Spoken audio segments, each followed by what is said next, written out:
The summer of 1952 arrived in Willow Creek, Nebraska, like most summers before it, hot, humid, and heavy, with the promise of afternoon thunderstorms that would roll across the endless cornfields like angry gods. I was 32 then, a woman weathered by circumstances, but not yet broken by them. My name is Maggie Thompson, and I believed, with every fiber of my being, that kindness was the greatest lesson I could teach my 8-year-old son Tommy. Tommy had that pure, wide-eyed innocence that made him see everyone as a friend in need. His blonde hair caught the light like spun gold, and his blue eyes, so much like his father's, held a trust in the world that I was desperate to preserve, even as my own faith in humanity had been shaken by Frank's abandonment 2 years prior. Our modest farmhouse sat on the edge of town, where the last paved road surrendered to dirt and gravel. It was a simple place, 2 bedrooms upstairs, a kitchen with a scarred oak table that had seen better days, and a living room dominated by a worn sofa facing a small radio that crackled with news from the Korean War. The cornfields stretched beyond our backyard like a golden ocean, beautiful in summer, but treacherous during the storms that could turn Willow Creek into a raging torrent. I'd been at the kitchen table that particular afternoon, sorting through a familiar pile of unpaid bills, rent, groceries, the doctor's fee from Tommy's last fever. The arithmetic was always the same, more going out than coming in. My waitressing job at Betty's Cafe barely covered our needs, but it was honest work in a town where single mothers were already whispered about behind church fans and grocery store aisles. The storm hit without much warning, as they often did. The sky darkened to an ominous green, and the wind began to howl, rattling our windows like an impatient visitor. Rain pounded our tin roof with the fury of angry fists, and lightning split the sky with violent cracks that made me wince. That's when Tommy burst through the back door soaking wet and dragging a stranger behind him. Mom, this is Mr. Jack."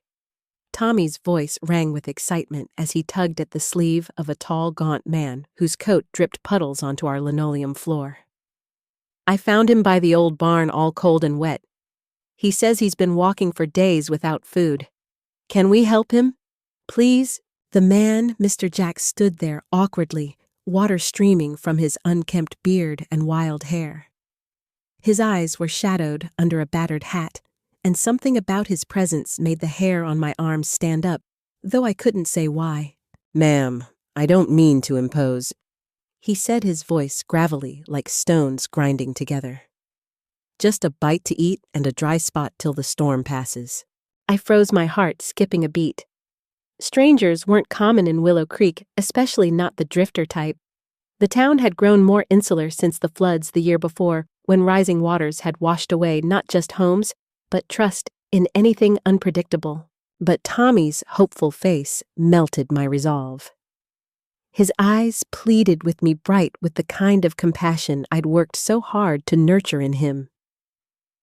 How could I teach him about Christian charity if I turned away someone in need? "Well," I said slowly, forcing a smile, "I suppose we can't leave you out in this weather. Come in, both of you." As they stepped inside, the door slammed shut against the wind with a finality that would haunt me for years to come. "Let me get you a towel," I said to the stranger, pointing toward our small bathroom off the kitchen. "Tommy helped me warm up some of that bean soup from yesterday." "Yes, ma'am," Tommy chirped, already chattering away at our guest. "Where did you come from, Mr. Jack? Did you see any cowboys on your travels, or Indians? I heard there are still some out west." The man Jack chuckled, a sound that didn't quite reach his eyes. "No cowboys, boy. Just a lot of empty road and empty towns." As I stirred the soup on our wood stove, I listened to their conversation. Jack spoke in fragments about his story, lost his job at some factory after the war, got evicted from his boarding house. When he couldn't make rent, been wandering ever since. "Times are tough all over," he said, accepting a bowl of soup with hands that shook slightly. "Folks don't trust strangers much anymore." "Well, you're safe here," Tommy declared with the absolute certainty that only children possess. "My mom helps everyone. She gave Mrs. Henderson soup when she was sick, and she lets old Pete sleep in our barn sometimes when it gets real cold." I felt a flush of embarrassment at Tommy's innocent bragging, but also a surge of pride. Despite our struggles, despite Frank's abandonment, I'd managed to raise a boy with a good heart. As the storm raged outside, we sat around our kitchen table, the three of us sharing a simple meal. Jack ate slowly, methodically, his eyes constantly scanning our modest home. He noticed things: the photograph of Frank on the mantelpiece, the stack of bills I'd hastily covered the loose floorboard near the back door that creaked when stepped on. "This is a nice place you got here," he said, his gaze lingering on me a moment too long. "Real cozy. Been here long?" "About 5 years," I replied, suddenly uncomfortable under his scrutiny. "My husband, well, it's just Tommy and me now." Something flickered in Jack's eyes, interest perhaps, or calculation. "Sorry to hear that. Hard for a woman alone, I imagine." The way he said "alone" made my skin crawl, but I pushed the feeling aside. The man was just making conversation, showing gratitude for our hospitality. As the evening wore on, the storm began to subside, but the roads would be flooded for hours. Tommy yawned repeatedly, his excitement finally giving way to exhaustion. "Time for bed, sweetheart," I said, standing to clear the dishes. Mom, can't I stay up a bit longer? Mr. Jack was going to tell me about the big cities." "Another time, perhaps," Jack said with that same smile that didn't reach his eyes. "Your mother's right. Growing boys need their sleep." I tucked Tommy into bed upstairs, kissing his forehead and pulling his quilt up to his chin. "Mr. Jack seems nice, doesn't he, Mom?" He mumbled sleepily. Yes, sweetie," I replied, though unease gnawed at my stomach like hunger. "Now get some rest. I'll make pancakes in the morning." Downstairs, the house felt different, smaller somehow, with Jack's presence filling it like a storm cloud. The radio hummed softly with a crooner's love song, but the melody felt ominous now. "Thank you kindly for the meal and shelter, ma'am," Jack said as I returned to the kitchen. Most folks would have turned me away.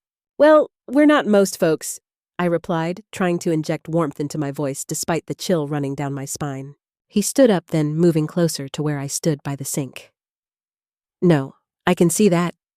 You're special. Kind-hearted." His voice dropped to barely above a whisper. "It's been a long time since I met someone as generous as you." The way he said it made my blood run cold. There was something predatory in his tone, something that made every instinct scream danger. But before I could react, before I could step away or call out, his hand shot forward and clamped over my mouth with brutal force. "Now!" He growled, his other arm snaking around my waist and pinning me against him. "Let's see just how generous you really are." The nightmare began in that moment in my own kitchen, with my son sleeping peacefully upstairs, and the storm's fury nothing compared to the violence that was about to shatter our world. What followed were the longest hours of my life, a blur of terror, pain, and desperate silence, as Jack Harlan dragged me from room to room in my own home, violating me in ways that would scar my soul forever. He was methodical in his cruelty, controlled in his violence, whispering threats about Tommy that kept me from screaming.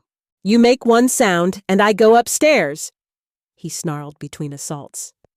"That pretty boy of yours, he's got such trust in his eyes. Shame to break that." The physical pain was excruciating. His hands, rough and brutal, tearing at my clothes, forcing himself on me again and again, while I bit my lip until it bled to keep from crying out. But the psychological torture was worse. He seemed to take pleasure in destroying the kindness that had brought him into our home. Women like you," he whispered as he pinned me down on the living room couch. "All alone, thinking you're so good, so charitable. You're just easy targets." Through it all, I could only think of Tommy sleeping upstairs. "Please don't wake up," I prayed silently. "Please stay safe in your bed. Please don't come downstairs." Time became meaningless. It could have been 2 hours or 6. At some point, Jack rifled through our belongings, pocketing the $30 in tip money I'd saved for Tommy's school shoes and a cheap silver necklace Frank had given me years ago, the only jewelry I owned. Before he left, he bound my wrists with cord from the window blinds, the rope cutting into my skin as I struggled weakly against it. "You tell anyone about this?" He set his face inches from mine, his breath reeking of tobacco and malice. "And I'll come back for the boy. I know where you live now. I know your routines. I'll be watching." Then he was gone, slipping out the back door into the pre-dawn darkness. Like the predator, he was leaving me broken and bleeding on my own floor. I lay there for what felt like hours, the house silent except for the steady drip of the kitchen faucet and my own ragged breathing. Every part of my body ached inside and out. My dress was torn and stained with blood, evidence of what had been done to me in my own home. Finally, as pale light began to creep through the windows, I managed to work my hands free of the rope. Moving felt like swimming through molasses every step, sending fresh waves of pain through my battered body. In the bathroom mirror, I saw a stranger, hollow-eyed, pale, with fingerprint bruises dark on my throat. I washed my face with trembling hands, trying to scrub away the memory of his touch, but knowing it would never really be clean again. The shame hit me like a physical blow. How could I have been so stupid? So naive, I was the one who'd opened the door, who'd invited a stranger into our home. What kind of mother puts her child at risk like that? As I heard Tommy stirring upstairs, I quickly hid my torn dress in the laundry basket and pulled on a clean one, covering the bruises on my arms with long sleeves despite the summer heat. I dabbed makeup over the marks on my face and neck, my hands shaking so badly I had to restart twice. "Morning, Mom." Tommy's cheerful voice drifted down the stairs, followed by the sound of his bare feet on the wooden steps. "Where's Mr. Jack? Is he still sleeping?" My throat constricted. He left early, sweetheart." I managed forcing my voice to sound normal. "He said he didn't want to impose any longer." Tommy's face fell slightly. "Oh, I wanted to show him my rock collection. Did he say goodbye?" "He was very grateful for our help." I lied, turning away to hide the tears that threatened to spill. "Now, how about some breakfast, eggs and toast?" As I cooked, Tommy chattered about his plans for the day, his innocent excitement a sharp contrast to the darkness that had invaded our home. Every shadow in the corner made me jump. Every creak of the old house sent my heart racing. The familiar sounds of our morning routine, the sizzle of eggs in the pan, the whistle of the kettle. Tommy's laughter all felt surreal, as if I were watching someone else's life through thick glass. "Mom, are you okay?" Tommy asked suddenly, his small brow furrowed with concern. "You look really pale." "Just tired, baby," I said, forcing a smile as I set his plate in front of him. It was a long night with the storm, but inside, I was screaming. How do you go back to normal when your world has been shattered? How do you make breakfast and pack lunches and pretend everything is fine when a monster has been in your home, in your body, threatening your child? I went to work at Betty's Cafe that morning on pure autopilot. My hands shook as I served coffee and took orders, and twice I dropped plates, earning sharp looks from Betty herself, a no-nonsense woman in her 60s who'd run the diner for 20 years. "Maggie, you're jumpy as a long-tailed cat in a room full of rocking chairs," she said during the lunch rush. "You coming down with something?" "Just didn't sleep well," I mumbled, avoiding her eyes. "The storm kept me up." Sarah Jenkins, my fellow waitress and closest friend, cornered me during our break. Sarah was a sturdy woman in her 40s, widowed in the war, with graying hair she kept pinned back and eyes that missed nothing. "All right, what's really wrong?" she demanded, lighting a cigarette with practiced efficiency. "You've been pale as a ghost all morning, and you just about jumped out of your skin when that trucker asked for more coffee." I wanted to tell her. The words sat on my tongue like stones heavy and sharp, but shame held them back. What would Sarah think? What would anyone think? That I'd been careless, stupid, that I'd brought it on myself by letting a stranger into my home. "I'm fine, Sarah," I said weakly. "Just tired." She studied my face with those sharp eyes. "Honey, I've known you for 3 years. This isn't tired. This is scared." "What happened?" Before I could answer, the lunch bell rang and we had to return to work. But I felt Sarah's concerned gaze on me throughout the afternoon, and I knew my facade was cracking. The days that followed blurred together in a haze of fear and hypervigilance. I installed a chain lock on our front door and checked it obsessively 5, 6, 7 times before bed. I jumped at every unexpected sound, every shadow that moved past our windows. The storm had left the roads muddy and treacherous, which somehow made me feel both safer and more trapped. Tommy noticed the changes immediately. Children are perceptive that way. They sense the shift in atmosphere even when they can't name it. "Mommy, why do you keep checking the locks?" he asked one evening as I made my 3rd round of the house. "Are you worried about robbers?" "I just want to make sure we're safe, sweetheart," I replied, my voice tighter than I intended. "It's always good to be careful. Is it because of the storm? Are you worried about more storms?" If only it were that simple. Something like that, I said, pulling him into a hug that was as much for my comfort as his. "But we're safe here, Tommy. I promise." It was a promise I wasn't sure I could keep. Sleep became elusive. I'd lie in bed staring at the ceiling, listening to every creak and groan of our old house. The cornfields outside, once a comforting presence, now seemed ominous. Too many places for someone to hide, too many ways for a predator to approach unseen. During the day, I found myself scanning every customer at the cafe, every man who walked down Main Street. Was that him? Could Jack have changed his appearance? My paranoia grew with each passing hour, fed by isolation and fear. 2 weeks after the attack, I was hanging laundry on the line behind our house when I heard footsteps in the gravel. My blood turned to ice as I turned around, slowly expecting to see Jack's leering face. Instead, it was Mrs. Henderson from down the road, carrying a basket of fresh tomatoes. "Maggie, dear," she called out cheerfully, "I brought you some tomatoes from my garden. Lord knows I've got more than Bill and I can eat." I tried to smile, tried to appear normal, but my hands were shaking so badly I dropped the wet sheet I was holding. "Are you all right, honey?" Mrs. Henderson asked, her weathered face creasing with concern. "You look like you've seen a ghost." "I'm fine," I lied automatically. "Just startled. I didn't hear you coming." But Mrs. Henderson wasn't fooled. "Maggie, you're white as a sheet and shaking like a leaf. What's got you so spooked?" The kindness in her voice nearly broke me. For a moment, I considered telling her everything about the storm, about Jack, about the nightmare my life had become. But shame held my tongue. How could I explain that my own kindness had nearly gotten us both killed? "It's nothing," I insisted, forcing my voice to steady. "Just tired from working extra shifts." She didn't believe me, but she didn't press.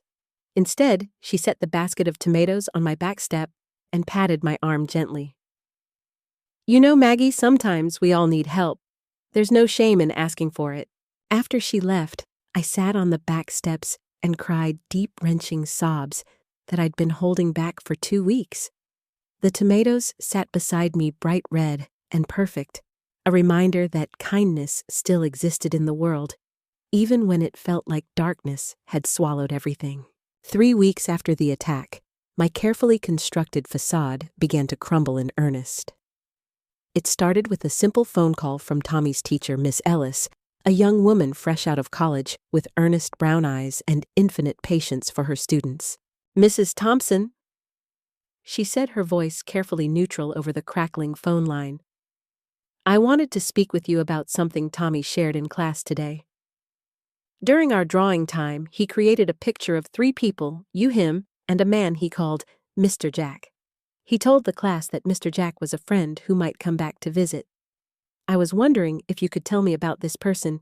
My blood turned to ice. What exactly did he say? Well, he was quite excited about it. He said Mr. Jack had been at your house during the big storm and that you'd helped him with food and shelter. He seemed to think Mr. Jack might return. There was a pause. Mrs. Thompson, is everything all right? You sound distressed. I closed my eyes, leaning against the kitchen wall for support. Tommy's innocent drawing had just made our private nightmare public. How long before word spread through the school, then through town? How long before people started asking questions I couldn't answer? Thank you for calling, Miss Ellis, I managed. I'll speak with Tommy about it. That evening, as we sat at our kitchen table picking at dinner, I tried to broach the subject gently. Tommy, Miss Ellis called today. She mentioned you drew a picture of Mr. Jack. His face lit up immediately. Oh yeah, I drew all of us under a rainbow. I thought maybe when he comes back we could all go on a picnic or something. My heart clenched. Sweetheart, what makes you think Mr. Jack is coming back? Well, he seemed really happy here, Tommy said matter-of-factly, pushing peas around his plate. And he said our house was real nice. Plus, you always say when people are kind to you, you remember it forever. I bet he remembers how kind we were. The irony was devastating. My son's pure faith in human goodness, the very quality I'd worked so hard to nurture, had become a source of terror. Jack wasn't coming back because of our kindness. If he came back at all, it would be for far darker reasons. Tommy, I said carefully, sometimes when we help people, they move on with their lives. Mr. Jack probably won't be coming back. But what if he does? Tommy persisted. What if he needs help again? The question hung in the air like a threat.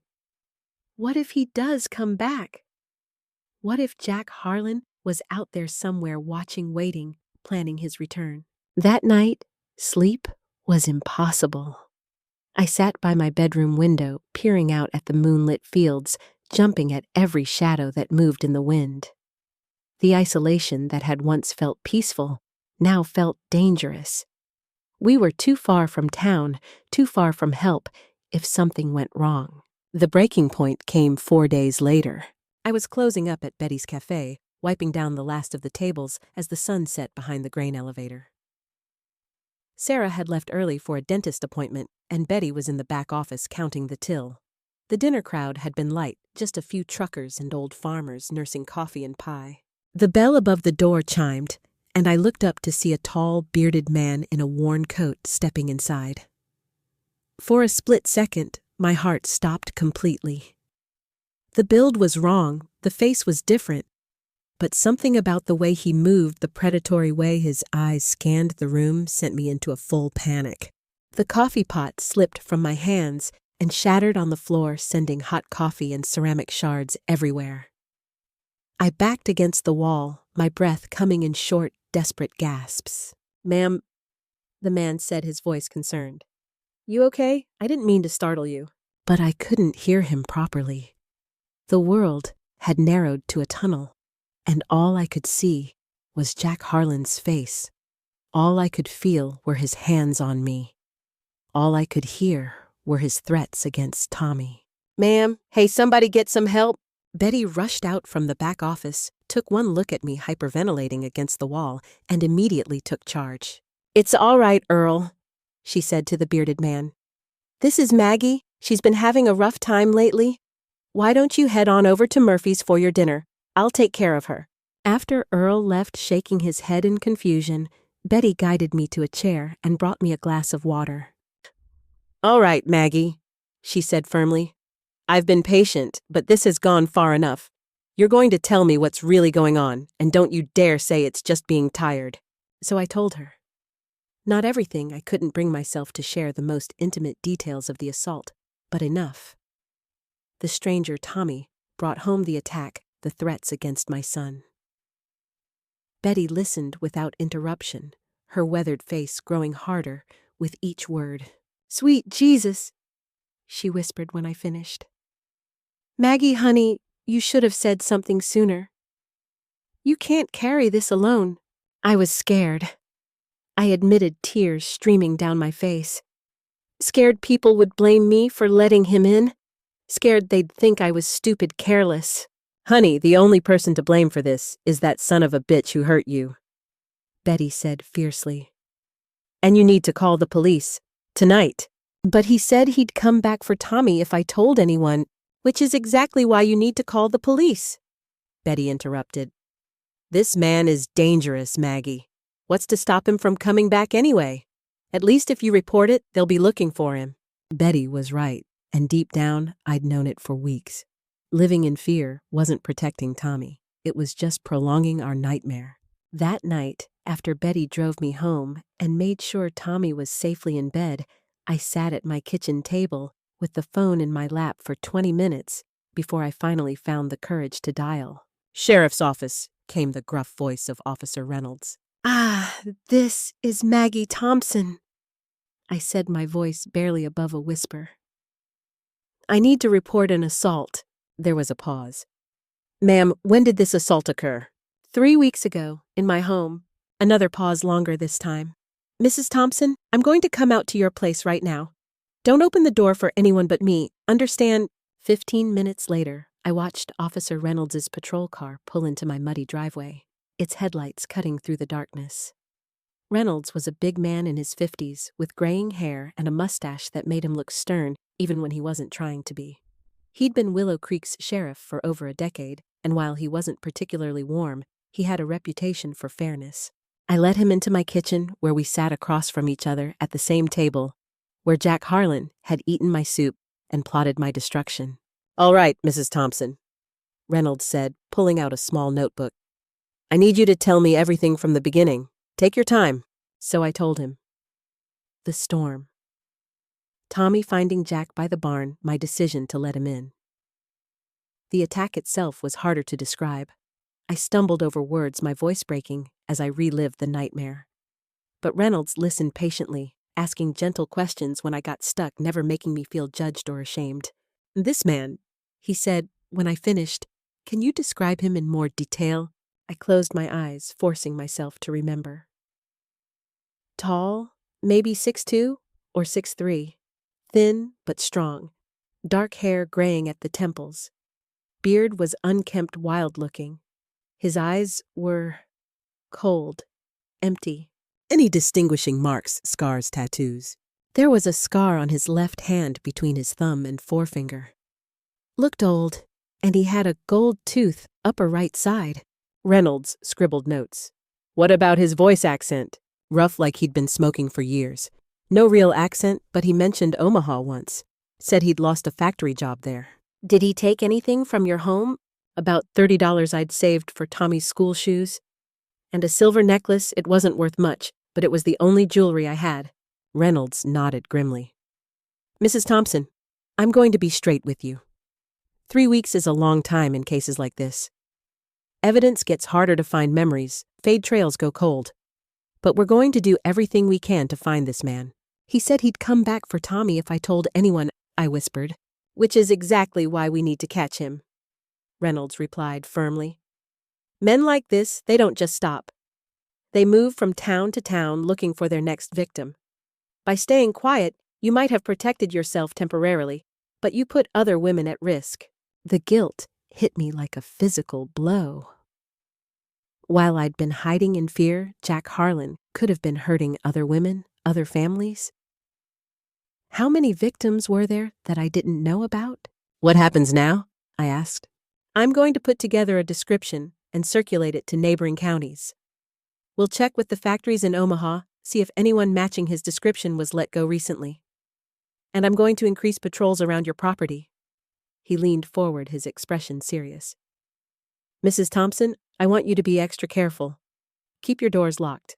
Don't go anywhere alone after dark, and call me immediately if you see anything suspicious. After Reynolds left, I felt simultaneously relieved and terrified. The secret was out now, there was no taking it back. Within days, the whole town would know what had happened in my house that stormy night. I was right to be worried about the gossip. The whispers started at the grocery store 2 days later.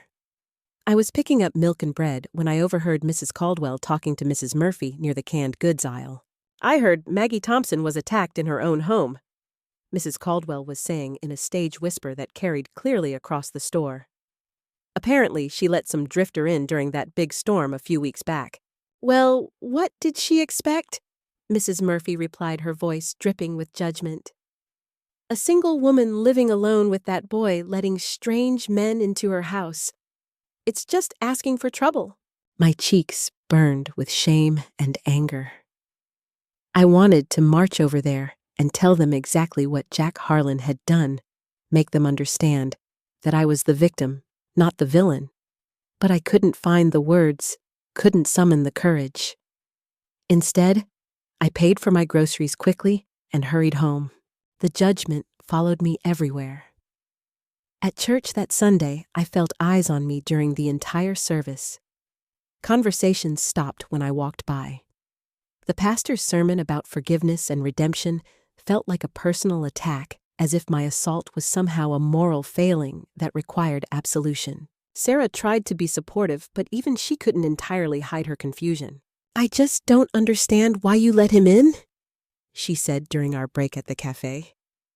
"I mean, I know you were trying to be kind, but didn't you think it was dangerous?" "Of course I thought it might be dangerous." I snapped my patience, finally fraying.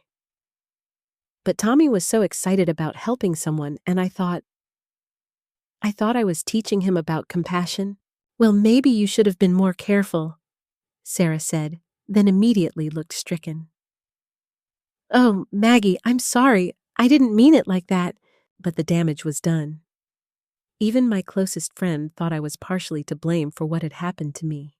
If Sarah felt that way, what did everyone else think? The investigation proceeded slowly. Reynolds came by regularly to update me on their progress, which was frustratingly minimal. They'd found no record of anyone matching Jack's description being fired from Omaha factories. The pawn shops had no record of my stolen necklace. It was as if Jack Harlan was a ghost there, one moment gone, the next leaving only trauma in his wake. "These drifter types are hard to track," Reynolds explained during one of his visits. "They move around a lot, use different names, pay cash for everything, but we're not giving up." Meanwhile, my relationship with Tommy grew strained as I struggled to balance protection with normalcy. I found myself being overprotective, walking him to and from school when he was perfectly capable of going alone, insisting he stay inside after dark, when he used to love catching fireflies in our yard. "Mom, you're being weird," he complained one evening after I'd refused to let him play with the neighbor kids. "I'm not a baby. I can take care of myself." "I know you can, sweetheart," I said, pulling him close. "I just worry about you. Is it because of what happened with Mr. Jack?" he asked suddenly, his blue eyes serious beyond their years. I froze. "What do you mean?" "I heard you talking to Officer Reynolds," Tommy said quietly. "I know something bad happened, even though you won't tell me what.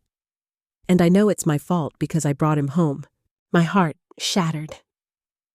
"Tommy, no. Listen to me very carefully. Nothing that happened was your fault. Do you understand? Nothing." But if I hadn't brought him home, then he might have hurt someone else," I interrupted firmly. "Tommy, you have a good heart. You wanted to help someone who seemed to need help. That's not wrong. What's wrong is that some people take advantage of kindness, but that doesn't mean we stop being kind." It was a lesson I was still trying to learn myself. 2 months after the attack, just as I was beginning to think Jack Harlan was gone forever, everything changed with a single phone call. I was at work serving the lunch crowd at Betty's when the phone rang. Betty answered it, her face growing serious as she listened. "Maggie, ma," she called over. "It's Officer Reynolds. He needs to talk to you right away." I took the phone with trembling hands. "Hello?" "Mrs. Thompson, we got him," Reynolds said without preamble. "Jack Harlan was arrested this morning in Council Bluffs, Iowa for assaulting another woman. The description matches perfectly, and he had your necklace on him when they picked him up." Relief flooded through me so suddenly that my knees nearly buckled. "Are you sure it's him?" "Pretty sure, but we need you to come down to the station." They're bringing him back here for questioning, and we need you to identify him in a lineup. The lineup was scheduled for the following afternoon. I barely slept that night, torn between vindication and terror at the thought of seeing Jack Harlan again. What if I couldn't identify him?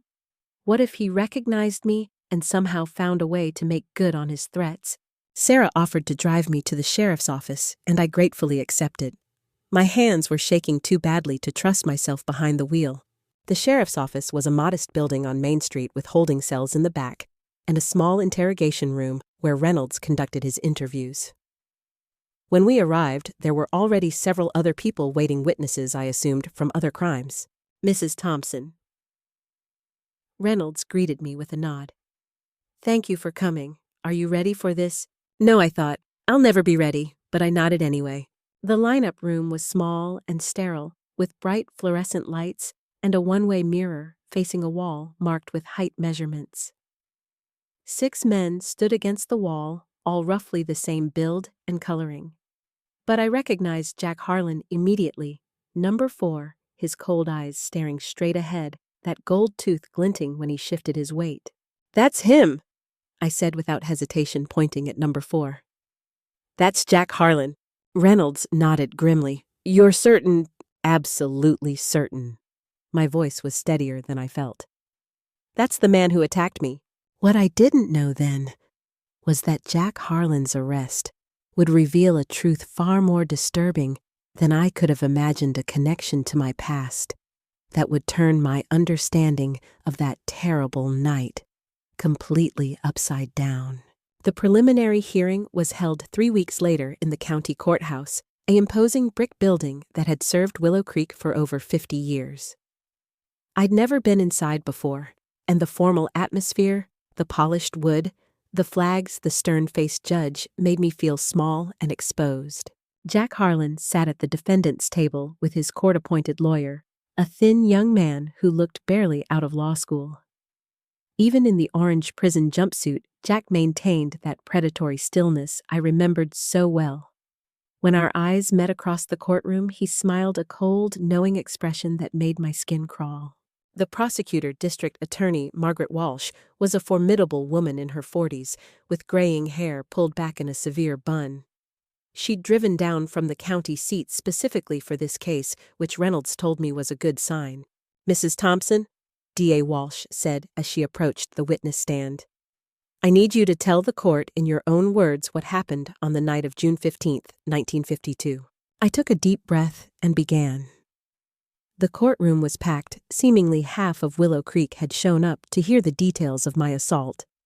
I could feel their eyes on me as I described that stormy night, Tommy's innocent request to help a stranger, my decision to offer shelter. What happened after you invited the defendant into your home? Walsh prompted gently. This was the hard part. I forced myself to look directly at Jack Harlan as I described his attack, the hours of violation, his threats against Tommy. His expression never changed, that same cold smile, as if he were enjoying my discomfort. He said he would come back for my son if I told anyone. I concluded, my voice barely above a whisper. And did the defendant take anything from your home? $30 in tip money and a silver necklace. Walsh nodded, then moved to the evidence table. Is this the necklace? She held up a small plastic bag containing my cheap silver chain. Yes, that's mine. Mrs. Thompson, do you see the man who attacked you in this courtroom today? Yes, I said, pointing directly at Jack Harlan. That's him. The defense attorney's cross-examination was brief but brutal.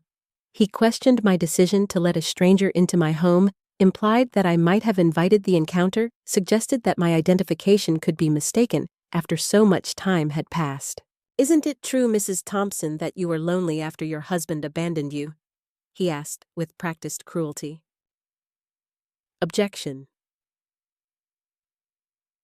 D.A. Walsh snapped, but the damage was done. The question hung in the air like an accusation. Withdrawn, the defense attorney said smoothly. No further questions. As I stepped down from the witness stand, my legs shaking with exhaustion and humiliation, I caught sight of Tommy in the gallery. Sarah was watching him while I testified. and his face was pale with confusion and hurt. How much had he understood? How much had I just destroyed his innocence by sharing these details in public? But the real shock came during the prosecutor's presentation of evidence. D.A. Walsh called Officer Reynolds to the stand to discuss the investigation. He described the manhunt, the cooperation with other jurisdictions, the evidence that led to Harlan's arrest. Officer Reynolds. Walsh said, "During your investigation, did you discover any connection between the defendant and Mrs. Thompson's family?" My blood ran cold. Connection. What connection? Reynolds looked uncomfortable. Yes, ma'am. We found some items in the defendant's possession when he was arrested in Iowa. What items? A letter, ma'am, written by Mrs. Thompson's ex-husband, Frank Thompson. The courtroom erupted in whispers. I felt the world tilt around me as Walsh approached the evidence table and picked up another plastic bag. Your Honor, I'd like to enter into evidence states Exhibit D, a letter dated March 1951, written by Frank Thompson to Jack Harlan. The judge nodded, and Walsh began to read. Horror. Jack, hope this finds you well. Things here in Nebraska are getting too hot for me. The wife's getting suspicious about the drinking and the money I owe. I'm thinking about cutting out soon, heading west maybe. If you're ever in the area, the wife and kid are at 47 Rural Route 2, Willow Creek. She's got a soft heart and some money saved up. Easy pickings if you know what I mean. The kid's real trusting too. Brought home every stray cat and injured bird he ever found. Tell him some sob story and she'll open the door every time. Frank. The letter hit me like a physical blow. The courtroom spun around me as the full horror of the truth sank in. Frank hadn't just abandoned us, he'd set us up.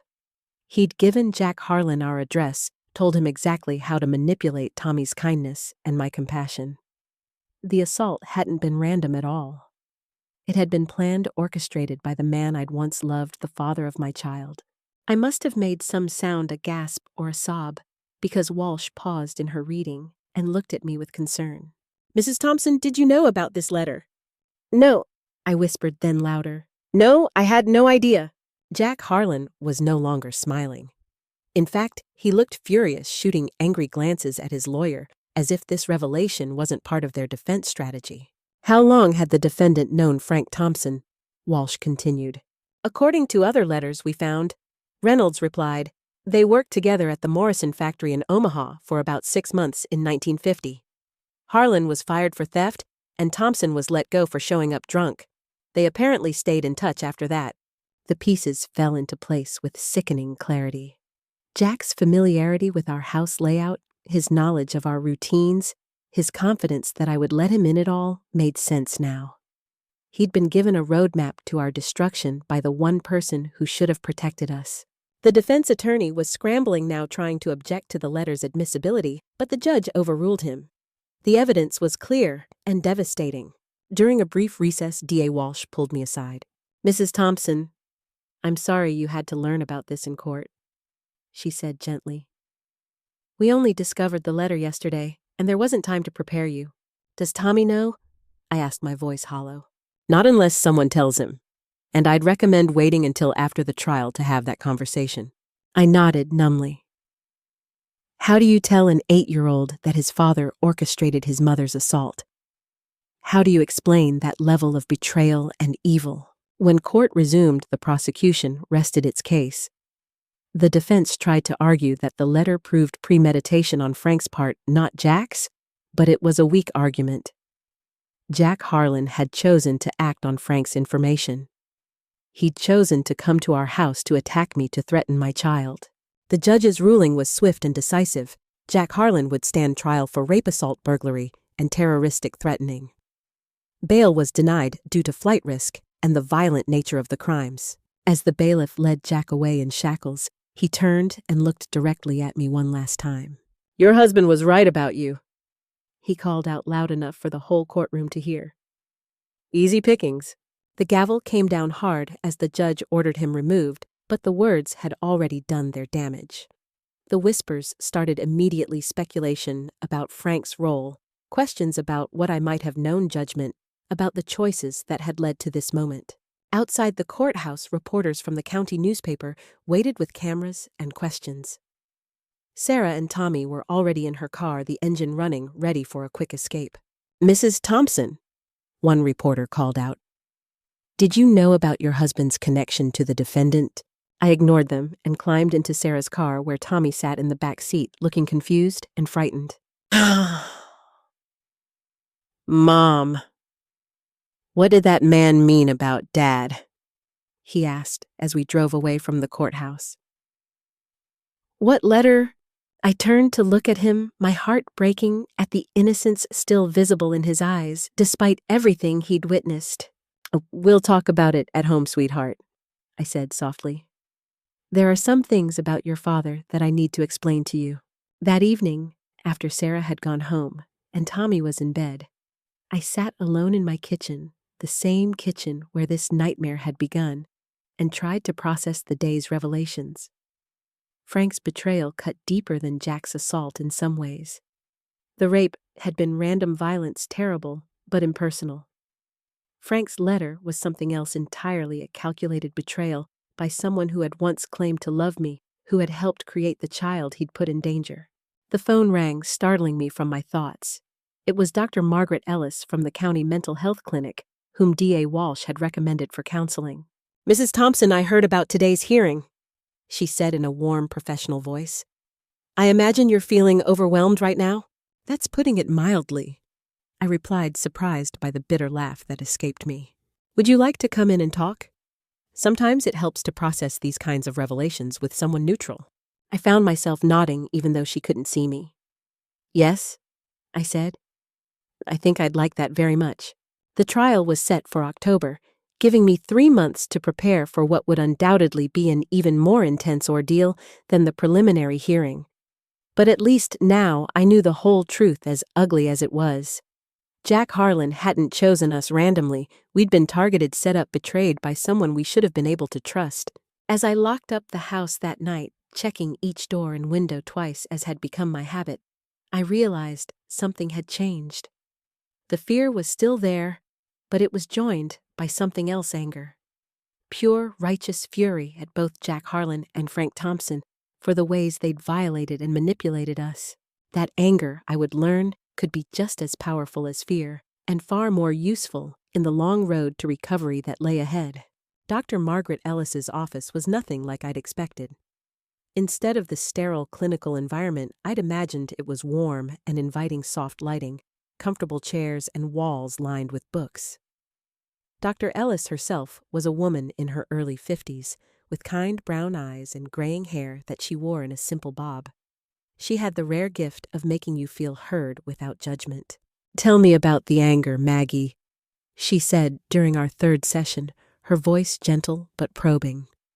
"You mentioned feeling furious about Frank's letter." I shifted in my chair, still uncomfortable with the idea of discussing my emotions with a stranger. But Dr. Ellis had a way of making the difficult conversations feel necessary rather than invasive. "I keep thinking about all the times I defended him," I said finally. "When neighbors would ask where he'd gone, I'd make excuses. Frank's looking for work, I'd say, or he needed some time to figure things out. I protected his reputation even after he abandoned us. And now I know he was planning this the whole time. While I was making excuses for him, he was setting us up to be victims." My voice rose as the anger bubbled up. "He used Tommy's kindness against us. He knew exactly how to manipulate a little boy's compassion, and he sold that information to a predator." Dr. Ellis nodded thoughtfully. "That betrayal runs very deep, doesn't it? It's not just about the assault anymore." "No," I admitted. "The assault was horrible, but it was random. Jack Harlan was a stranger who did terrible things. But Frank was supposed to love us. He was supposed to protect us, and instead, he served us up like sacrificial lambs." "How has Tommy been handling the revelations about his father?" That was the hardest part. The conversation with Tommy about Frank's letter had been one of the most difficult of my life. How do you explain ultimate betrayal to an 8-year-old? "Mom," Tommy had asked the night after the hearing, Why would Dad tell that bad man about us? I'd chosen honesty, as painful as it was. Sometimes people make very bad choices, sweetheart. Your father was angry and hurt, and he wanted to hurt me back. But that doesn't excuse what he did. Does that mean Dad doesn't love us? The question had cut through me like a knife. I think your father loves you in his own way, Tommy. But love isn't just a feeling, it's also actions. And his actions showed that he put his own anger ahead of keeping us safe. Tommy had been quiet for a long time after that. When he finally spoke, his words surprised me. I'm glad he's gone. If he came back now, I wouldn't want to see him. In therapy, Dr. Ellis helped me understand that Tommy's rejection of his father was actually a healthy response. Children have strong instincts about safety, she explained. Tommy recognizes that Frank represents danger, now not protection. The trial began on a crisp October morning when the leaves were turning golden and the harvest was in full swing.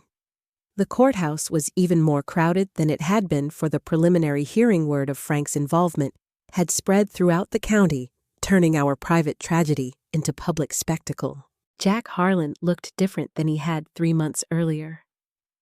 Prison had made him thinner, more feral-looking, but his eyes held the same cold calculation I remembered from that terrible night. This time, I was more prepared for the defense attorney's tactics. When he again tried to suggest that I had somehow invited the assault, I looked him directly in the eye and said firmly, I invited a stranger in from a storm counselor. I did not invite him to rape me repeatedly while threatening to harm my child. The courtroom was silent after that exchange. The prosecution presented a stronger case this time, with additional evidence linking Jack to similar assaults in 3 other states. Women came forward to testify: a widow in Iowa, a single mother in Kansas, a woman whose husband was away with the military in Missouri. The pattern was always the same. Jack would identify vulnerable women living alone, gain entry through some fabricated emergency, then assault and rob them while threatening their children. Ladies and gentlemen of the jury, D.A. Walsh said in her closing argument, this is not a case about poor judgment or unfortunate circumstances. This is about a predator who systematically hunted vulnerable women across the Midwest, using their own compassion against them. The defendant didn't just stumble into Mrs. Thompson's life.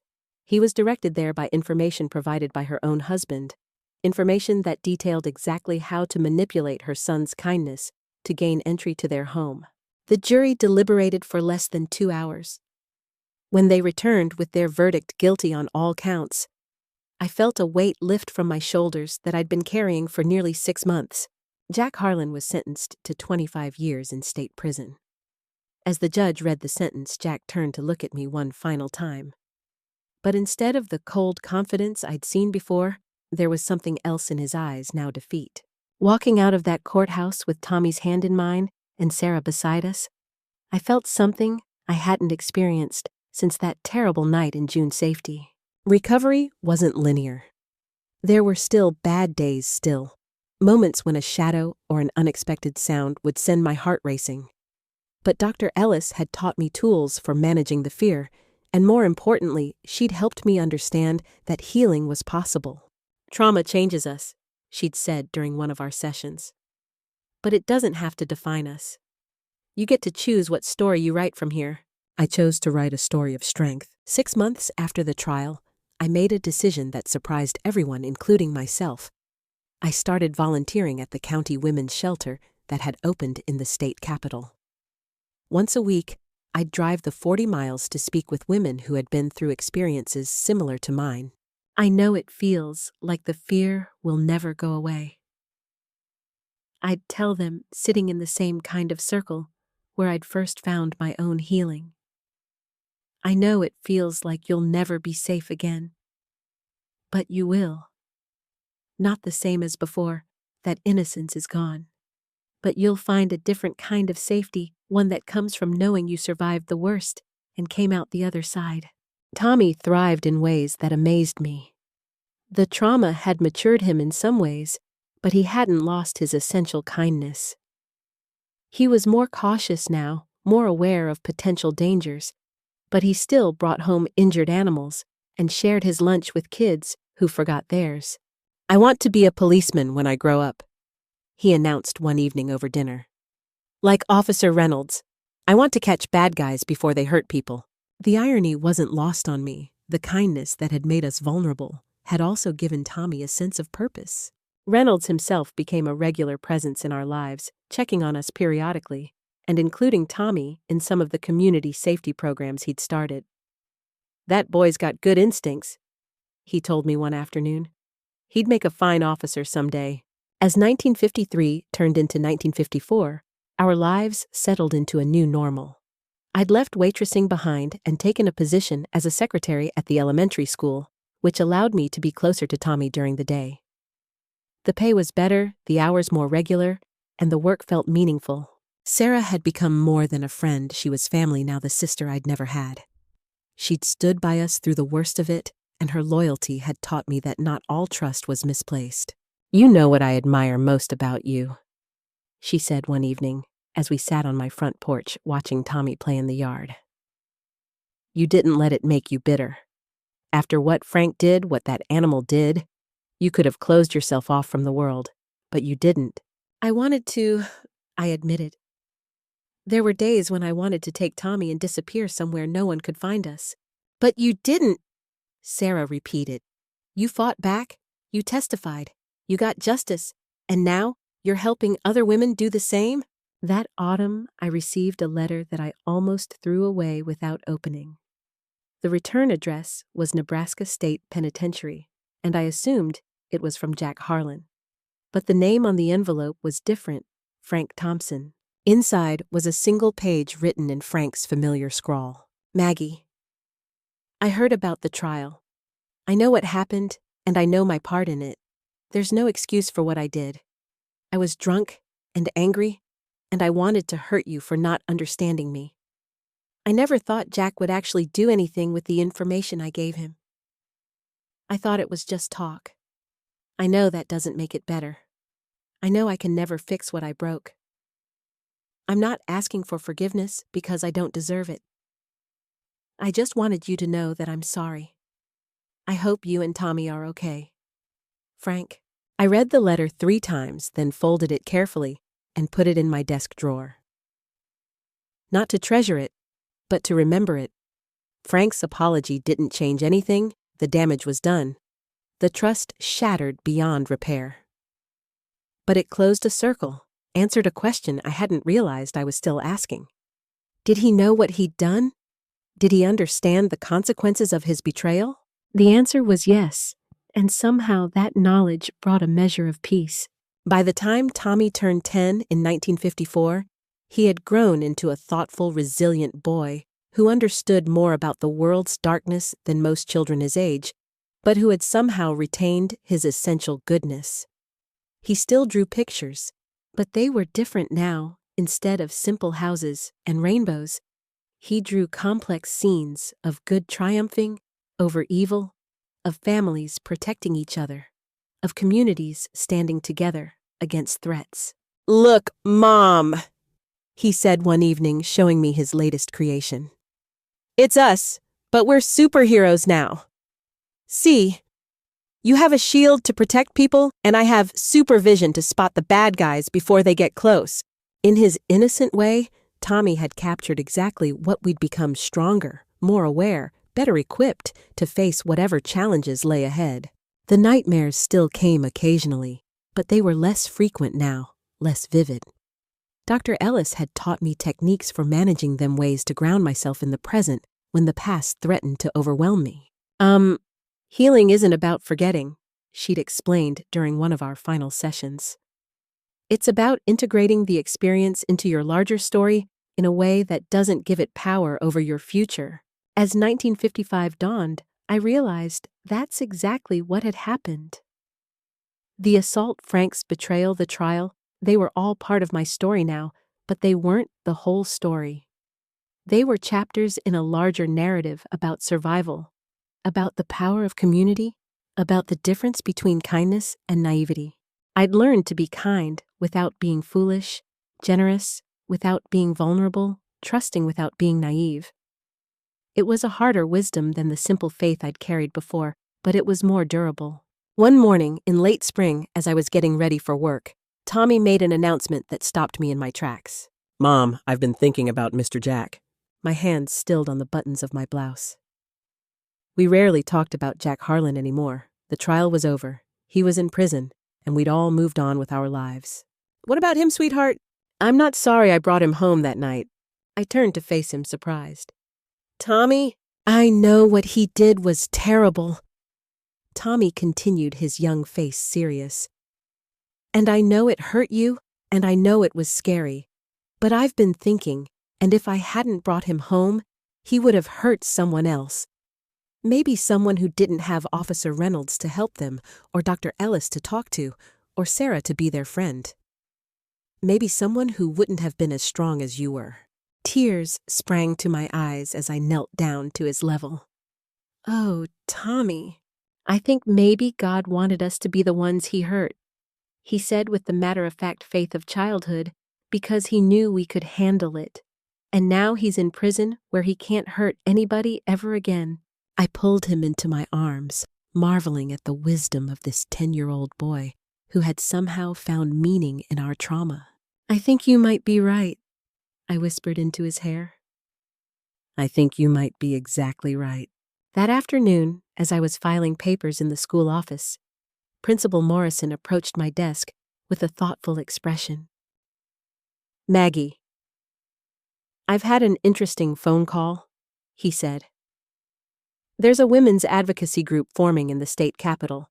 They're looking for someone to coordinate their rural outreach program, visiting small towns, speaking at churches and community groups, connecting women with resources." I looked up from my filing. "That sounds like important work.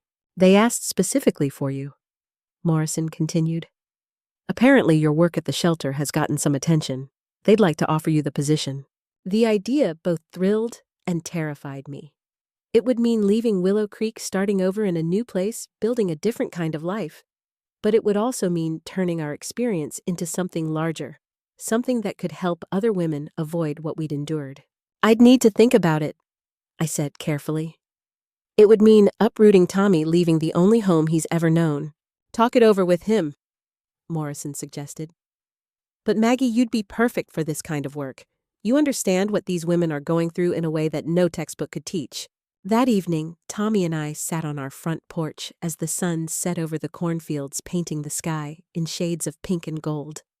I told him about the job offer, explaining what it would mean for both of us. "Would we help people?" he asked after I finished. "Yes, we would. People like you who got hurt by bad men?" "Yes." Tommy was quiet for a long time, watching a hawk circle lazily over the distant fields. Finally, he turned to me with that serious expression that made him seem older than his years. "I think we should do it, Mom. I think that's why all this happened, so we could help other people." 6 months later, in the autumn of 1955, Tommy and I loaded our belongings into a borrowed truck and drove away from Willow Creek for the last time. As we passed the old barn where Tommy had first found Jack Harlan on that stormy night 3 years earlier, I felt no sadness. No regret, only a sense of completion.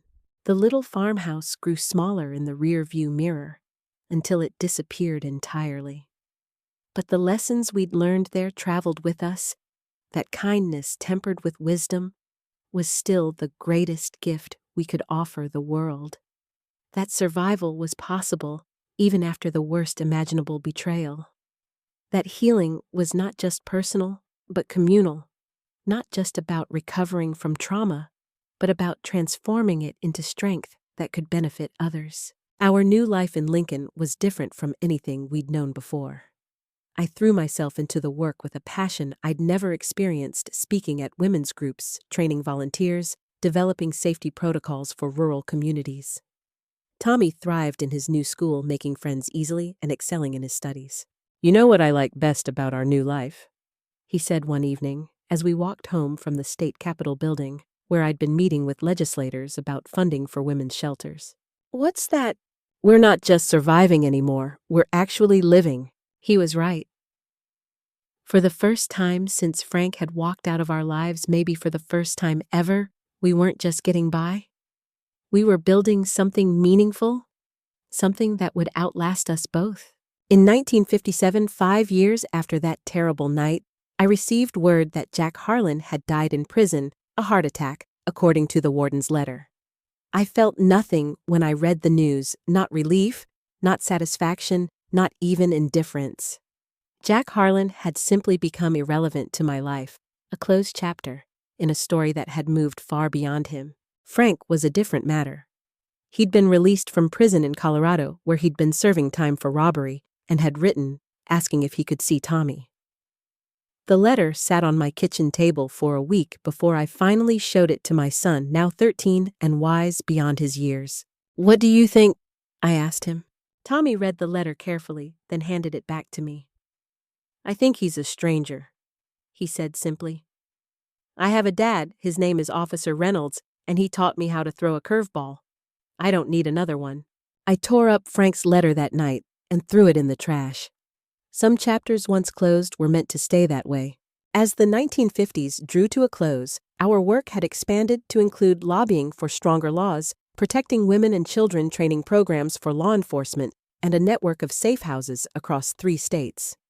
Tommy, now 16 and taller than me, had become my unofficial assistant, helping with mailings and speaking to youth groups about recognizing and reporting abuse. "I'm proud of who we became," he said one evening as we reviewed applications for shelter funding. "Not what happened to us, but who we became because of it."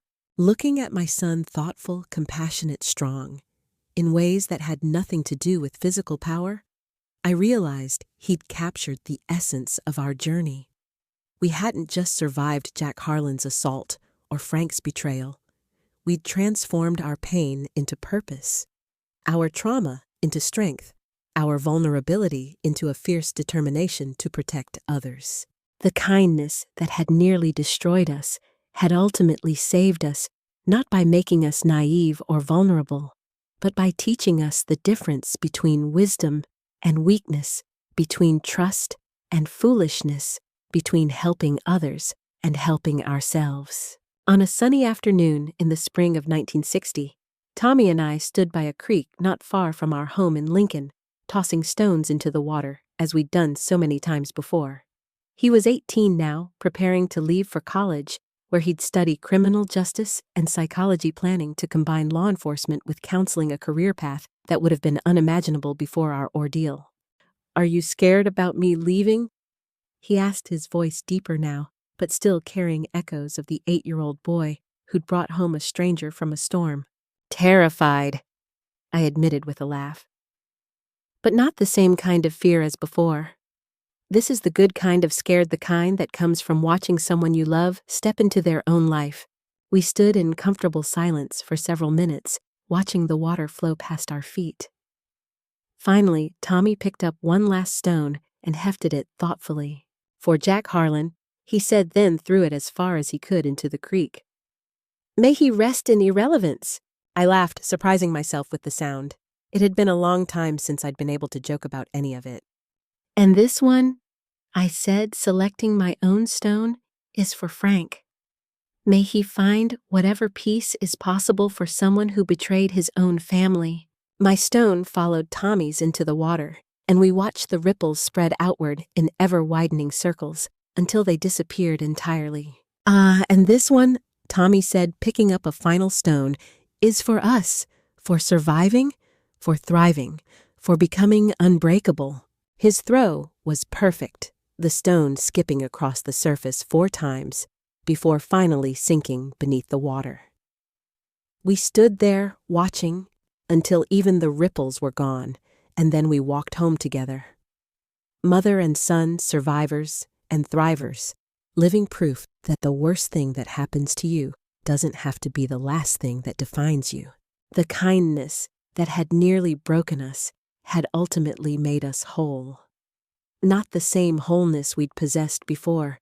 That innocent, naive trust was gone forever. But a deeper, more complex wholeness forged in fire and tempered by experience, strong enough to withstand whatever storms might come. As we reached our front porch, Tommy paused and looked back toward the creek. "No regrets, Mom?" I considered the question seriously.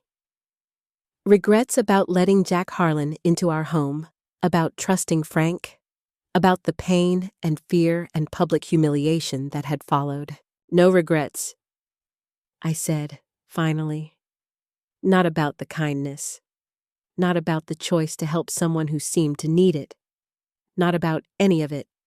Because all of it, the good choices and the bad ones, the trust and the betrayal, the breakdown and the healing, all of it led us here. And here is exactly where we're supposed to be. Tommy smiled, and in that moment, I saw not just the man he'd become, but the boy he'd been, kind, trusting, generous, wise enough now to protect those qualities without losing them entirely. We're unbreakable, aren't we, Mom? Absolutely unbreakable. I agreed, and for the first time in 8 years, I meant it completely. The sun was setting behind the trees as we went inside, painting the sky in shades of gold and pink, the colors of endings and beginnings of chapters closed, and stories yet to be written. Our nightmare was over. Our real life was just beginning. This memoir was completed in 1975, 23 years after the events described. Jack Harlan died in prison in 1957. Frank Thompson was killed in a car accident in Nevada in 1962, still a stranger to the son he had helped put in danger. Tommy Thompson graduated summa cum laude from the University of Nebraska and went on to become one of the state's most respected advocates for victims' rights, eventually serving as director of the Nebraska Coalition Against Domestic Violence. He married a fellow social worker in 1965 and had 3 children, all of whom grew up knowing the full story of their family's journey from vulnerability to strength. I continued my work in women's advocacy until my retirement in 1980, helping to establish shelter networks in 12 states and lobbying for legislation that strengthened protections for domestic violence victims. The kindness that nearly destroyed us ultimately became the foundation for helping thousands of other women and children find safety and healing. In 1985, 33 years after that terrible night, the Nebraska legislature passed the Thompson-Harlan Act, requiring law enforcement officers to receive specialized training in trauma-informed interviewing techniques for sexual assault victims. It was named not for Jack Harlan, the predator, but for the victims whose courage in speaking their truth had helped change how society responds to such crimes. The last entry in this memoir is being written in 1990 on Tommy's 46th birthday. He called this morning from his office in Omaha, where he's preparing testimony for a congressional hearing on federal funding for women's shelters. Are you proud of us, Mom? He asked the same question he's been asking in various forms for 38 years. Unbreakably proud, I told him and meant every word.